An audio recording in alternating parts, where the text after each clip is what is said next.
P T I پر پابندی کے لیے اتحادیوں اور ارکان پارلیمنٹ سے مشاورت جاری ہے۔ مشاورت کے بعد ہی پابندی کے حوالے سے فیصلہ کریں گے۔ پنجاب کی سینئر وزیر مریم اورنگزیب کی پریس کانفرنس۔ انہوں نے کہا کہ بانی پی ٹی آئی نے اعتراف کیا کہ 9 مئی کی کال انہوں نے دی تھی۔ یہ اعتراف جرم کا نہیں، سزا دینے کا وقت ہے۔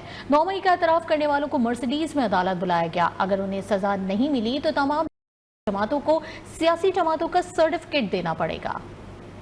وفاقی جو حکومت ہے اس کی پالیسی سٹیٹمنٹ عطا تارڑ صاحب نے دی ہے۔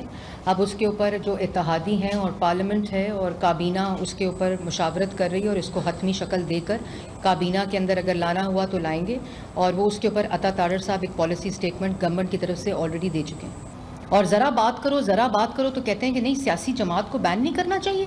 میں بھی سمجھتی ہوں سیاسی جماعت کو بین نہیں کرنا چاہیے، لیکن ہمارے آئین میں، ہمارے قانون میں سیاسی جماعت جو بانی جن کو بولا جاتا ہے آج کل پاکستان تحریک انصاف کا، انہوں نے یہ اعتراف کیا جس کا مجھے بالکل کوئی حیرانگی نہیں ہوئی کہ 9 مئی کی کال میں نے دی تھی۔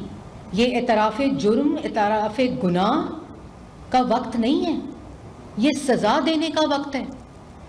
وہ کہتے ہیں ہاں میں نے 9 مئی کیا ہے، اس کو مرسیڈیز میں بلایا جاتا ہے سپریم کورٹ کے اندر، اور مرسیڈیز میں بلا کر وہ کہتا ہے ہاں میں نے اسلام آباد جلانے کی کال دی ہے، اسے کہتے ہیں گڈ ٹو سی یو۔